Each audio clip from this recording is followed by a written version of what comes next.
Welcome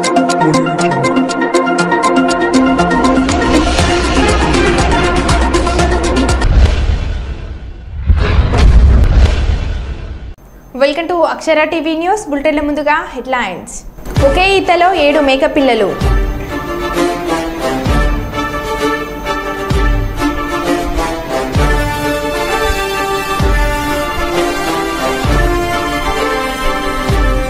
గంజాయి కొన్న, సేవించిన, విక్రయించిన కఠిన చర్యలు తప్పవు. ఎస్పీ అఖిల్ మహాజన్.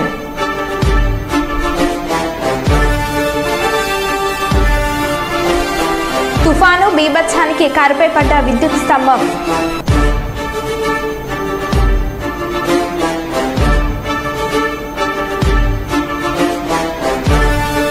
శీతల పండుగను అందరం ఒకే రోజున జరుపుకుందాం.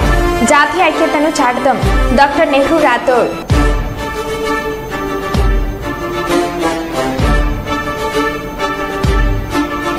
కుప్పంలో టీడీపీ ఫ్లెక్సీలు చించివేత.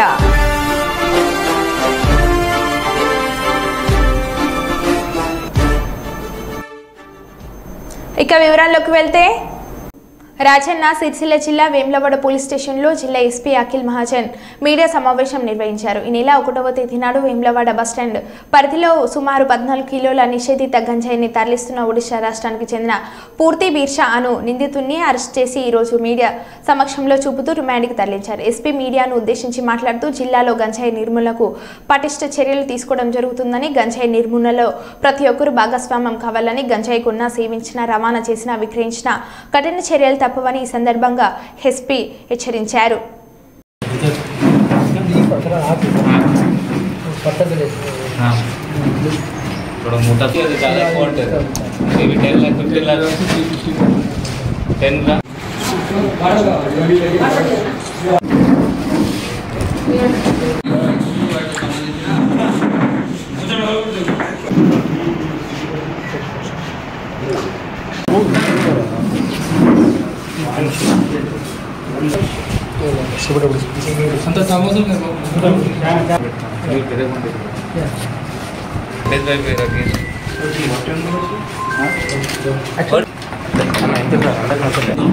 మొన్న రుద్రంగి కూడా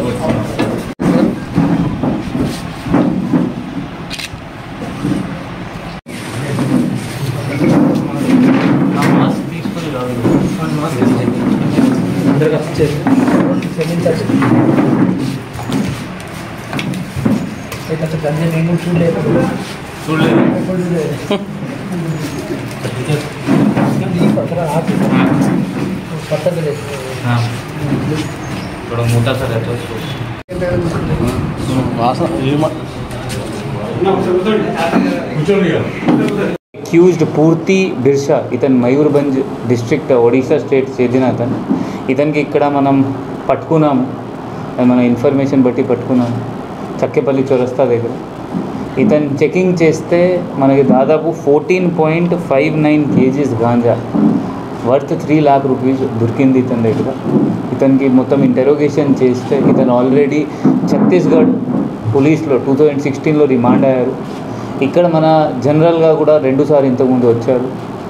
దానిలో ఇతను గ్రెనైట్ ఫ్యాక్టరీలో పని చేసిన వాళ్ళు, లేబర్ వర్క్ చేసిన వాళ్ళు, వేరే స్టేట్ వాళ్ళు ఉంటారు, వాళ్ళకి ఇతను అమ్ముతారు.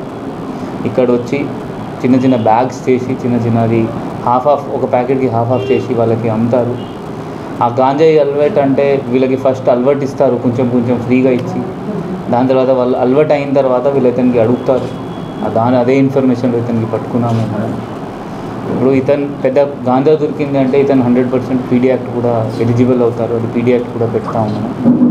దాని తర్వాత అందరితో మీ చిన్న పిల్లలు గాంజాయి తాగుతారు, అది వాళ్ళకి మంచి కాదు. మీకు ఇన్ఫర్మేషన్ ఉంటే ఇది మీరు వాళ్ళకి కాపాడుకోవాలి. మీ చేతిలో కావట్లేదు అంటే మనం 100 డయల్ చేసి మన ఇన్స్పెక్టర్కి, ఎస్ఐకి చెప్పండి, డిఎస్పీ చెప్పండి, మనం కౌన్సిలింగ్ ఇస్తాము వాళ్ళకి. మన దగ్గర 2 సైకాట్రిస్ట్ గవర్నమెంట్ హాస్పిటల్లో, ఇంకా 2 మన ప్రైవేట్ వాళ్ళ సైకాలజిస్ట్ కూడా పెట్టుకున్నాము మనం. ఒక డ్రగ్ కౌన్సిలింగ్ సెంటర్, వాళ్ళకి ఎక్కడ కూడా కౌన్సిలింగ్ ఇప్పిస్తాము.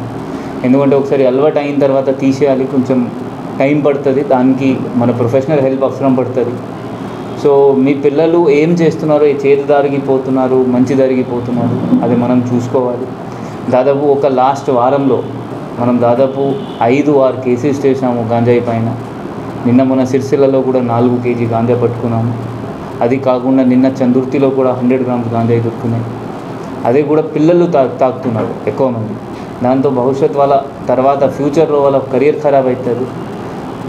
అమ్మ నాన్నకి చూసుకోవడానికి వాళ్ళ పరిస్థితి ఉండదు. ఎందుకంటే ఇప్పుడు మనం యాక్షన్ తీసుకోవాలి. ఇప్పుడు మనం తీసుకోకపోతే మన పిల్లలు ఫ్యూచర్ మొత్తం ఖరాబ్ అవుతుంది. మన చేదు దారికి వాళ్ళ పోతే మనది ఫ్యూచర్ ఖరాబ్ అవుతుంది. సో మీ ప్రెస్ మిత్రులతో అదే మనవి, మీరు కూడా ఎక్కడైనా ఊరులో పోతే మీకు కూడా ఇన్ఫర్మేషన్ ఉంటే మనకి చెప్పండి. వాళ్ళ ఏ ఏరియాలో, ఏ గల్లీలో, ఏ వీధిలో కొంతమంది పిల్లలు లాగా వాళ్ళ తాగుతారు. సో మనం 100% అక్కడ రేట్ చేస్తాం. ఇప్పటి నుండి అంటే లాస్ట్ 2 weeks నుండి మనం ఎవ్రీ వీక్ మన దగ్గర గాంజాయి డాగ్ ఉన్నారు, అతనికి కూడా మనం రెగ్యులర్గా పాన్ డబ్బాలు ఉంటే మన పాత వాళ్ళ ఒఫెండర్స్ ఉన్నారు వాళ్ళ దగ్గర పంపిస్తున్నాం. సో దట్ వాళ్ళు మళ్ళీ తాగుతున్నారు అంటే అది పట్టుకుంటాం. మనం వాళ్ళకి కౌన్సిలింగ్ చేస్తున్నాం, వాళ్ళ ఫ్యామిలీ మెంబర్స్ కూడా కౌన్సిలింగ్ చేస్తున్నాం.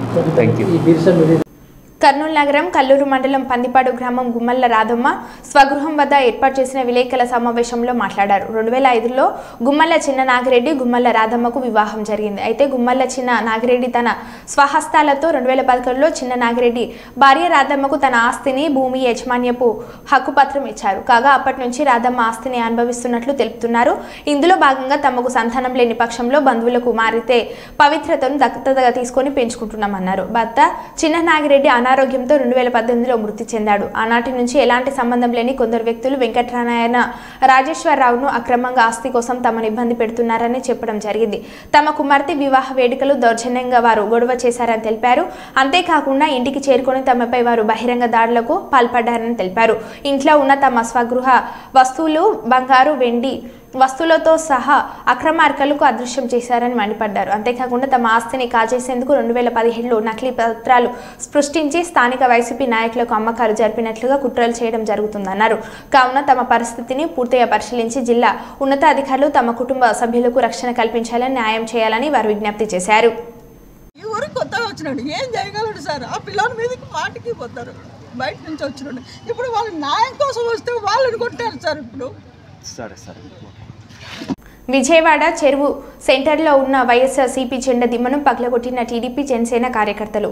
విషయం తెలుసుకున్న వైసీపీ కార్పొరేటర్ భర్త మైలవరపు దుర్గారావు ఎందుకు పగలగొట్టారు అని అక్కడ ఉన్న తెలుగుదేశం జనసేన కార్యకర్తలను అడగగా, మా ఇష్టం, ఇది మా ప్రభుత్వం అని చెప్పి వైసీపీ కార్పొరేటర్ భర్త మైలవరపు దుర్గారావును అసభ్య పదజాలంతో దూషించి ఆపై సుత్తులతో దాడి చేశారు. రక్తపు మడుగులలో భవానీపురం పోలీస్ స్టేషన్కు వెళ్లిన వైసీపీ కార్పొరేటర్ మైలవరపు దుర్గారావు అలాగే మనం పనులు చేసుకున్నటువంటి శిలాపాలకను కూడా పగలగొడుతున్నారని చెప్పడంతో ఆయన ఒక్కడే ఈరోజు 4:30 టైంలో ఫోన్ వస్తే ఆయన ఇక్కడికి వచ్చారు, ప్రశ్నించారు. ఎందుకు పగలగొడుతున్నారని ప్రశ్నించినందుకు ఈరోజు ఒక పథకం ప్రకారమే ఆయన మీద దాడి చేయడం జరిగింది.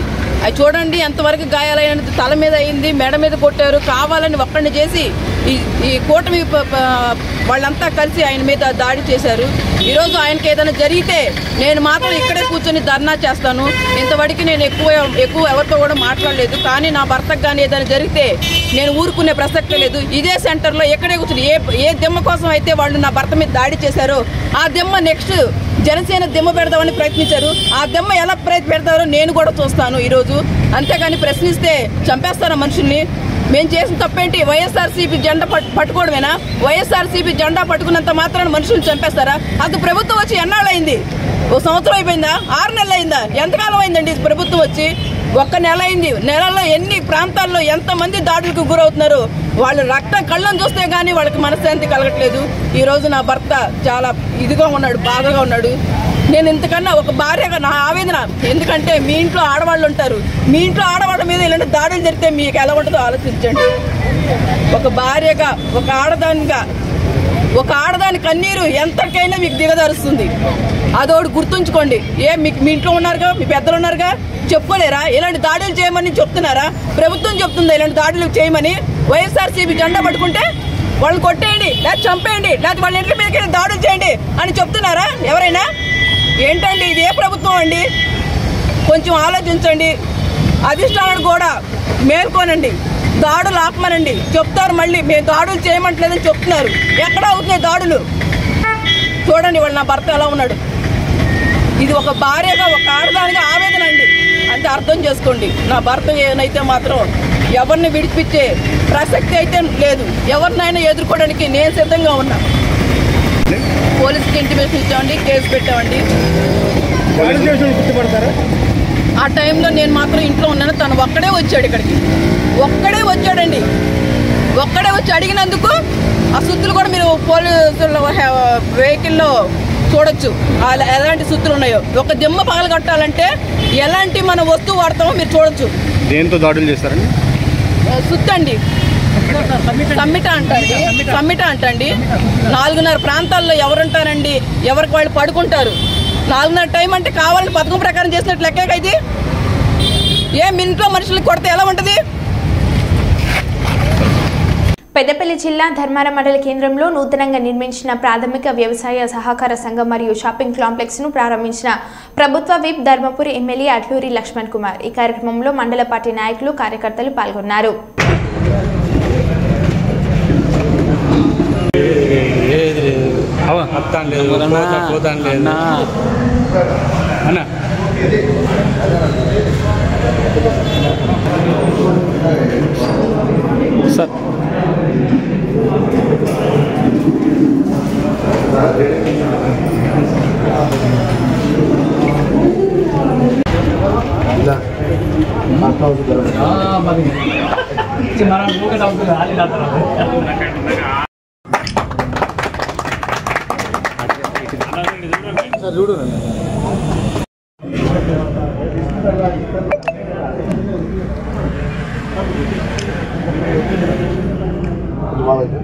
కొంచెం జరగండి బాబాయ్, కొంచెం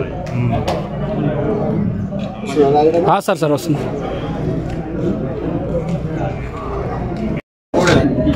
ధర్మారం మండలం అంటే రాజకీయంగా నాకు జన్మనిచ్చినటువంటి మండలం ప్రజలు.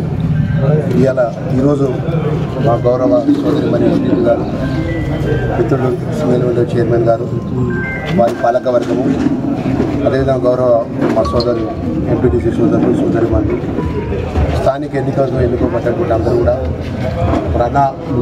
నూతనంగా ఇక్కడ శాసనసభ్యులుగా గవర్నమెంట్ విప్పుగా ఉన్నారు. ప్రభుత్వ కార్యక్రమంలో భాగంగా ఈరోజు ప్రాథమిక సొసైటీ ద్వారా ఒక షాపింగ్ కాంప్లెక్స్ ఏర్పాటు చేసుకున్నాం. అది ప్రారంభం చేయాలని చెప్పేసి, అదేవిధంగా కేంద్ర ప్రభుత్వం ద్వారా దీన్ దయాల్ అనే ఒక ప్రత్యేకమైన నగదు బహుమతి 25 లక్షల రూపాయలు వచ్చింది. అది భవిష్యత్ తరాలకు కూడా మండల ప్రజా పరిషత్కు ఒక ఆర్థికంగా ఒక అండగా ఉండే విధంగా 25 లక్షల రూపాయలు, సుమారు 30 లక్షలతో షాపింగ్ కాంప్లెక్స్ పెట్టి కట్టడం కూడా జరిగింది.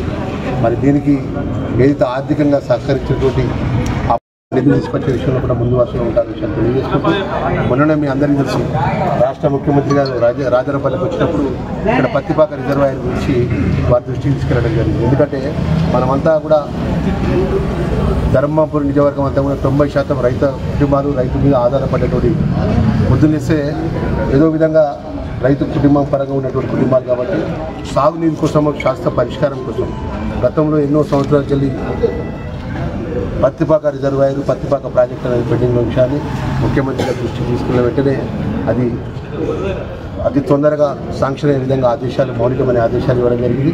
మొన్న నేను మా జిల్లాకు సంబంధించిన మంత్రివర్యులు శ్రీధర్ బాబు గారి యొక్క నేతృత్వంలో నేను, గౌరవ శాసనసభ్యులు పెద్దపల్లి విజయరమణారావు గారు, అదేవిధంగా మిత్రులు రామగుండం శాసనసభ్యులు రాజ్ ఠాకూర్ గారు మేము అందరం కలిసి ఈ పత్తిపాక రిజర్వాయర్కి సంబంధించిన పనులు మొదలు పెట్టాలని చెప్తే తక్షణమే సర్వేకి సంబంధించినటువంటి అధికారులకు, ఎన్నో ఇరిగేషన్ అధికారులకు ఉత్తమ్ కుమార్ రెడ్డి గారు ఆదేశాలు ఇవ్వడం జరిగింది. అతి త్వరలో ధర్మారం మండలానికి సంబంధించి చివరి ఆయకట్టు వరకు నీళ్ళు వచ్చే విధంగా ఇక్కడ ఉన్న ప్రజల యొక్క, రైతుల యొక్క అభిప్రాయం మేరకు ఇక్కడ ఉన్న అన్ని వర్గాల ప్రజలను కలుపుకొని చివరి ఆయకట్టు వరకు నీళ్ళు తీసుకొచ్చేంత వరకు నేను నా యొక్క ఏదైతే ప్రభుత్వంలో ప్రతినిధిగా ఉన్నటువంటి మీ శాసనసభ్యులుగా నా బాధ్యత నిర్వర్తిస్తాను విషయం. భద్రాద్రి జిల్లా టేకులపల్లి మండలం రోళ్లపాడు వద్ద గతంలో మాజీ సీఎం కేసీఆర్ శంకుస్థాపన చేసిన రోడ్లపాడు ప్రాంతంలో పలు పార్టీల ఆధ్వర్యంలో మాజీ ఎమ్మెల్యేలు గుమ్మడి నరసయ్య, హరిప్రియ నిరసన నిర్వహించారు. సీతారామ ప్రాజెక్టుకు రే డిజైన్ తీరుతో ఇల్లందు నియోజకవర్గానికి తీవ్ర అన్యాయం జరుగుతుందని మాజీ ఎమ్మెల్యేలు ఆందోళన వ్యక్తం చేశారు. మాజీ ఎమ్మెల్యే గుమ్మడి నరసయ్య మాట్లాడుతూ గతంలో కేసీఆర్ శంకుస్థాపన చేసిన రోళ్లపాడు వద్ద బ్యాలెన్స్ రిజర్వాయర్ నిర్మించాలని, ఇల్లందు నియోజకవర్గానికి గోదావరి జిల్లాలో తీసుకురాకుండా వైర నియోజకవర్గం ప్రభుత్వం జూలూరుపాడు, చంద్రుగొండ, సుజాత నగర్, సత్తుపల్లి, ఎన్కూరు ప్రాంతాలకు జలాలు తరలించేలా చేస్తున్నారని ఆవేదన వ్యక్తం చేశారు. సమస్యలపై అన్ని పార్టీలతో కలిసి సీఎంని కలుస్తామని, ఇల్లందు నియోజకవర్గానికి అన్యాయం జరిగితే అన్ని పార్టీలతో కలిసి ఐక్యంగా ఉద్యమిస్తామని అన్నారు. సీతారామ ప్రాజెక్టు పేరు వచ్చింది. ఈడ సీతారామ ప్రాజెక్టు పేరుతోటి కేసీఆర్ గారు పెద్ద మీటింగ్ కూడా పెట్టి శంకుస్థాపన చేసిపోయిండు. ఆ నీళ్ళని ఇక్కడికి తీసుకొచ్చిన తర్వాత ఈ నుంచి జిల్లాకు మొత్తానికి పారే ఏర్పాట్లు చేయటానికి ప్లాన్ జరిగింది. ఆ ప్లాన్ ప్రకారంగా నైషా ఇవన్నీ అయినాయి.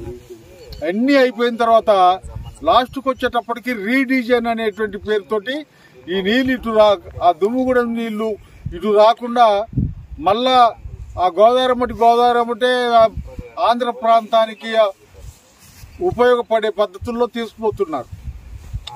ఆ పద్ధతుల్లో మొన్న తుమ్మల నాగేశ్వరరావు గారు వ్యవసాయ శాఖ మంత్రి మోటార్ లాంచ్ చేయడం కూడా జరిగింది.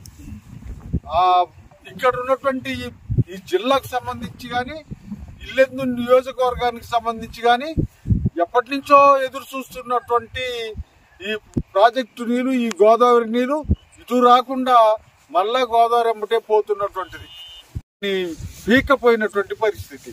అందుకని మేము ఇప్పుడు మా డిమాండ్ ఏంటంటే ఇల్లెందు కాన్స్టిట్యున్సీ మొత్తం కూడా ఈ గోదావరి నీళ్ళతోటి సస్యశ్యామలం కావాలని, ఇల్లెందుకు జరుగుతున్నటువంటి ఇబ్బందిని వారికి వివరించి 3,220 కోట్ల రూపాయలతోటి ఇల్లెందు నియోజకవర్గంలోని అన్ని మండలాలు సస్యశ్యామలం అయ్యేటట్టుగా, ఈ రోళ్లపాడుని కేంద్రంగా చేసుకుని టేకులపల్లి మండలం మొత్తం కూడాను పచ్చగా విరసిల్లేటట్టుగా మరలా డిపిఆర్ ని కూడా మరి అడ్మినిస్ట్రేటివ్ శాంక్షనింగ్ కూడా తీసుకోవడం జరిగింది. ఫైల్ అంతా కూడా 3,220 కోట్ల రూపాయల ఫైల్ మరి ఫైనాన్స్ దగ్గర పెండింగ్ ఉండే ఈ లోపల ఎలక్షన్స్ వచ్చినాయి. ఈనాడు కూడా మరలా ఇల్లెందుకు అన్యాయం చేయడానికి మరలా అదే మంత్రి గారు, ఇప్పుడు 3 మంత్రులు ఉన్నారు, మరలా ఇక్కడ ఉన్నటువంటి అదే ఎమ్మెల్యే కోరం కనకయ్య గారు ఉన్నారు. మరొక్కసారి ఇల్లెందు నియోజకవర్గ ప్రజలకు, ఇల్లెందు నియోజకవర్గ ప్రాంతానికి మరలా అన్యాయం చేయబోతున్నారు. ఎట్టి పరిస్థితిలో ఇది సహించబోయేది లేదు. మిమ్మల్ని అందరినీ కూడా కోరేది ఒకటే, ఇల్లెందు అనేది ఇందాక మాజీ ఎమ్మెల్యే గారు అన్నట్టుగా ఇల్లెందు అనేది అత్యంత ఎత్తైనటువంటి ప్రాంతము. మరి ఇక్కడ కనుక నీళ్ళని స్టోర్ చేస్తే కిందకున్నటువంటి గ్రావిటీ తోటి అన్ని మిగిలిన నియోజకవర్గాలకు కూడా పచ్చగా విరసిల్లేటట్టు పొలాలకు పండించే సాగునీరు అందించేటటువంటి ప్రాంతం. మరి అటువంటి ప్రాంతానికి ఈరోజు ఇల్లెందు చుట్టూరా, మరి ఇల్లెందు నియోజకవర్గం మీద నుంచి మళ్ళీ పాలేరుకు, డోర్నకల్కు, మైబాద్కు నీళ్లు అందుతున్నాయి, కానీ మధ్యలో ఉన్నటువంటి ఇల్లెందుని ఎండగడతా ఉన్నారు. మరి ఏదైతే డిపిఆర్ ఓకే అయ్యి 3,220 కోట్లు బీఆర్ఎస్ గవర్నమెంట్ ఇచ్చిందో అదే మరి ప్రాజెక్ట్ ని కొనసాగించే విధంగా, ఎందుకంటే గ్లోబల్ ఏజెన్సీ వాళ్ళు కూడా సర్వే చేయడం జరిగింది. దాదాపుగా 8 కోట్ల రూపాయలతోటి పూర్తి స్థాయిలో ఎక్కడ అటవీ ప్రాంతం ఉంది, ఎక్కడ సింగరేణి రైల్వే ప్రాంతాలు ఉన్నాయో వాటన్నిటిని కూడా సవరిస్తూ పూర్తి స్థాయిలో సర్వే చేయడం జరిగింది.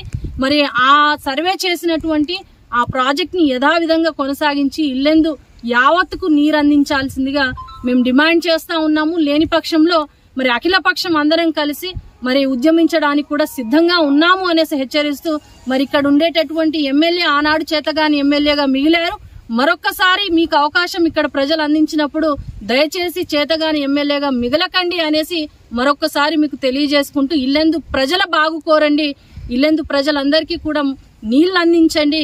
ఆల్రెడీ మరి హాస్పిటల్ కానివ్వండి, మిగిలినవన్నీ కూడా గత 5 సంవత్సరాలుగా జరిగినవన్నీ కూడా మళ్ళీ వెనక్కి వెళ్లిపోయి ఇక్కడ ప్రాంత ప్రజలకు అందరికీ కూడా అన్యాయం జరుగుతా ఉంది. దయచేసి వీటన్నిటిని కూడా మరి ప్రభుత్వం దృష్టికి తీసుకువెళ్లి ఇక్కడ ప్రాంత ప్రజలకు న్యాయం చేయాలి అనేసి మేము డిమాండ్ చేస్తా ఉన్నాం. All India Forward Bloc Karimnagar జిల్లా కమిటీ ఆధ్వర్యంలో కరీంనగర్ ప్రభుత్వ హాస్పిటల్ కార్మికుల 3 నెలల జీతాలు పెండింగ్ ఉన్నాయని కాంగ్రెస్ పార్టీ ఇచ్చిన 6 గ్యారెంటీలు అమలు చేయాలని కరీంనగర్ కలెక్టరేట్ కార్యాలయం ముందు ధర్నా నిర్వహించారు. అనంతరం ఫార్వర్డ్ బ్లాక్ కరీంనగర్ జిల్లా ప్రధాన కార్యదర్శి బండారి శేఖర్ మాట్లాడుతూ కాంగ్రెస్ ప్రభుత్వం రాష్ట్ర ప్రభుత్వ ఉద్యోగులకు ప్రతి నెల 1వ తేదీన జీతాలు వేస్తున్నామని చెబుతున్నారు. మరి ప్రభుత్వ హాస్పిటల్లో పనిచేసే కార్మికులు రాష్ట్ర ప్రభుత్వానికి ఏమీ అన్యాయం చేశారో చెప్పాలని అన్నారు. గత 3 నెలలుగా కార్మికులకు జీతాలు రావడం లేదని అనేక సార్లు వైద్య అధికారులకు ఏజిల్ సంస్థ యాజమాన్యానికి చెప్పినా పట్టించుకోవడం లేదని విమర్శించారు. కానీ రాష్ట్రంలో ఇప్పటి వరకు ఆర్టీసీలో ఉన్నటువంటి మహిళలకు ఉచిత ప్రయాణం తప్ప మిగతా హామీలు ఏవి కూడా సక్రమంగా అమలు చేయలేదని చెప్పేసి మేము ప్రధానంగా ఆరోపిస్తున్నాం. ఈరోజు రైతులు ఇప్పటికే పంట పొలాలు సదును చేసుకుంటున్నారు, దున్నుకుంటున్నారు. రైతు బంధు ఇప్పటి వరకు ఇచ్చినటువంటి దాఖలాలు లేవు. రైతు బంధు 15,000 ఎకరానికి ఇస్తామని చెప్పినటువంటి రేవంత్ రెడ్డి సర్కారు ఇప్పటి వరకు రైతు బంధు అనేది ఎక్కడిచ్చిరో ప్రకటించాలని చెప్పి సందర్భంగా మేము డిమాండ్ చేయదలుచుకున్నాం. కౌలు రైతులను కూడా మేము ఆడుకుంటామని చెప్పారు. కౌలు రైతులకు కూడా మేము 15,000 రూపాయలు ఇస్తామని చెప్పారు. మరి కౌలు రైతులకు ఏ పద్ధతిలో ఇవ్వాలో అనేది ఇప్పటి వరకు కూడా ఒక విధి విధానాలంటూ రూపొందించకపోవడం బాధాకర విషయం అని చెప్పి సందర్భంగా మేము ఆరోపిస్తా ఉన్నాం. అంతేకాదు పంట రైతులకు క్వింటాల్కు బోనస్ 500 రూపాయలు ఇస్తామని చెప్పేసి అన్నారు. ఇప్పటి వరకు ఓ సీజన్ అయిపోయింది, ఆ బోనస్ ఇచ్చింది లేదు, సచ్చింది లేదు. ఇట్లాంటి పరిస్థితి తెలంగాణ రాష్ట్రంలో కాంగ్రెస్ వచ్చిన తర్వాత ఏర్పడ్డదని చెప్పి సందర్భంగా మేము ప్రధానంగా ఆరోపిస్తా ఉన్నాం. అంతేకాదు ఈరోజు మహిళలకు 2,500 రూపాయల భృతి ఇస్తామని చెప్పేసి అన్నారు. మరి ఎవరికి ఇచ్చారు? 8 నెలలు అవుతుంది ప్రభుత్వం ఏర్పడి, ఇప్పటి వరకు ఎవరికి ఇవ్వలేదు. ఖచ్చితంగా మహిళలకు 2,500 భృతి ఇవ్వాలని చెప్పేసి మేము డిమాండ్ చేస్తా ఉన్నాం. పెన్షన్లు 2,000 రూపాయల నుంచి 4,000 రూపాయలు పెన్షన్ పెంచుతామని చెప్పేసి ప్రగల్భాలు పలికిన రేవంత్ రెడ్డి సర్కార్ గారు ఏం చేస్తుంది ప్రభుత్వం అని చెప్పేసి మేము అడుగుతా ఉన్నాం. గత 2 నెలలుగా, గత 3 నెలలుగా ముసలోళ్లకు, ముసలావ్వలకు, ఒంటరి మహిళలకు, వికలాంగులకు ఎవ్వరికి కూడా ఇప్పటి వరకు పెన్షన్ పెండింగ్ లో ఉన్నది. 4,000 పెంచి ఇవ్వాలని చెప్పి సందర్భంగా మేము డిమాండ్ చేస్తా ఉన్నాం. 10th క్లాస్ పాస్ అయిన విద్యార్థులకు, ఎస్సీ ఎస్టీ పిల్లలకి విద్యాజ్యోతి పథకం అమలు చేస్తామని చెప్పారు. ఇప్పటి వరకు దాని అమలు లేదు. కాబట్టి ఇట్లాంటి అనేక రకమైనటువంటి హామీలు కాంగ్రెస్ ప్రభుత్వం అధికారంలోకి వచ్చిన హామీలు ఇచ్చి ఈ హామీలన్నింటినీ కూడా అమలు చేయకపోతే మాత్రం ఆల్ ఇండియా ఫార్వర్డ్ బ్లాక్ పార్టీగా మా ఆందోళన ఉధృతం చేస్తామని హెచ్చరిస్తా ఉన్నాం. ఒకే ఈతలో 1 నుంచి 2 మేకపిల్లలు జన్మించడం సాధారణంగా చూస్తాం. ఆపై 3 జన్మించడం చాలా అరుదు. కానీ ఈ మేకపిల్ల గతంలో 3 పిల్లలకు జన్మనివ్వగా ఈసారి ఏకంగా 7 పిల్లలకు జన్మనిచ్చింది. ఈ అరుదైన ఘటన మహబూబాబాద్ జిల్లా మరిపేడ మండలం చిర్లంచెల్ల గ్రామంలో చోటు చేసుకుంది. రైతు రేఖ వెంకన్నకు చెందిన మేక నిన్న సాయంత్రం 7 పిల్లలకు జన్మనిచ్చింది. అవి అన్ని పిల్లలు ఆరోగ్యంగా ఉన్నాయని చెబుతూ ఇన్ని పిల్లలు పుట్టడంతో ఆనందాన్ని వ్యక్తం చేశారు రైతు. ఇందులో 3 పోతు పిల్లలు కాగా 4 గొదుములు ఉన్నట్లు రైతు తెలిపాడు. ఒక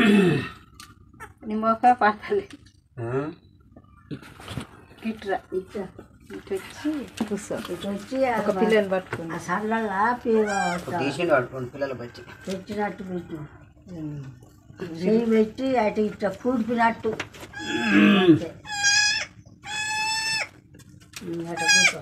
ఇటు కూర్చో కూర్చొని కూడిపినట్టు అట్లా అట్లా పెట్టు అంతే. కూర్చోను మంచి కూర్చోరా మంచి కూర్చొని తిరుగు మీద కూర్చోరా ఇటు చూడు చూడక్కునేది లేదు చికెన్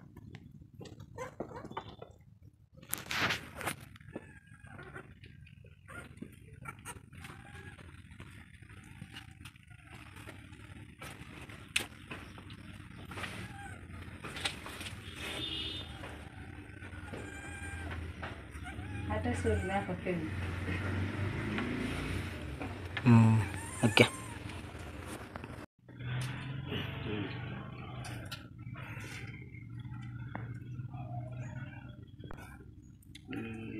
రెండో మూడో పెద్దది అనుకున్నాము. సరే మా అదృష్టాన్ని మంచిగా విడిపెట్టింది. సరే దానికి అన్న కొద్దిగా సహకరించే ఉపాయం అయితే చేయాలి మీరు.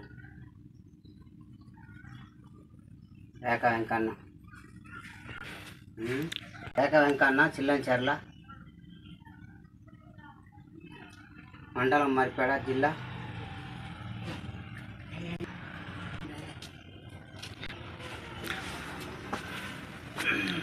ఇట్లా లేకపోతే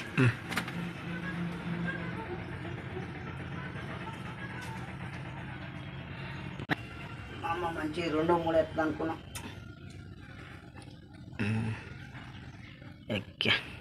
కుప్పం కేసీ ఆసుపత్రిలో ఎన్టీఆర్ ఆరోగ్య సేవలు ప్రారంభం. ఆరోగ్యశ్రీ సేవలను ప్రారంభించిన ఎమ్మెల్సీ కంచెల శ్రీకాంత్. ఈ సమావేశంలో ఆయన మాట్లాడుతూ వైసీపీ హయాంలో కేసీ ఆసుపత్రికి ఆరోగ్యశ్రీ రాకుండా అడ్డుకున్నారు. టీడీపీ అధికారంలోకి రాగానే కేసీ ఆసుపత్రికి ఎన్టీఆర్ ఆరోగ్యశ్రీ వచ్చింది. కుప్పం నియోజకవర్గ ప్రజలందరూ ఆరోగ్యశ్రీ సేవలను సద్వినియోగం చేసుకోవాలని ఆయన అన్నారు.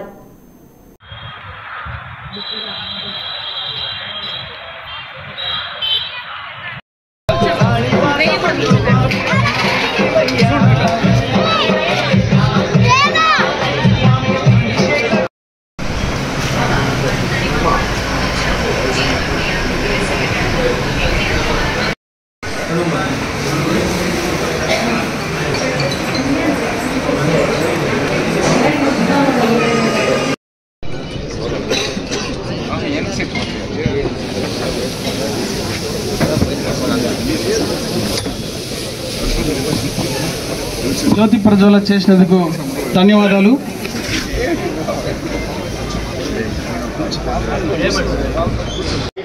మొత్తము వాళ్ళ కుటుంబంలో వాళ్ళ అన్నదమ్ములు ఇద్దరు వాళ్ళ పిల్లలందరూ కలుపుకుంటే ఈరోజు మా బంధువులు లాంటి వాళ్ళు ఎవరైనా కానీ కుప్పం ప్రజలు మా బంధువులు లాంటి వాళ్ళు ఎవరికైనా భేదపడి లేకుండా పార్టీ లేకుండా అడ్డుపడకుండా అన్ని కార్యక్రమాలు అందరికీ సేవలు అందించాలని చెప్పి ఈ సభలో ప్రమాణం చేసి తెలియజేస్తున్నాను.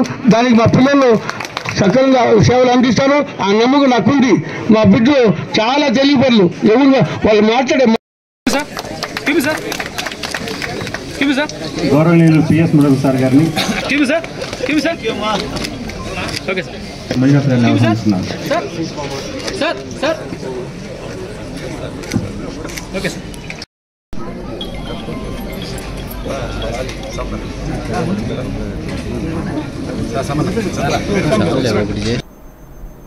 మరో బులెటిన్లో మళ్ళీ కలుద్దాం. Stay tune.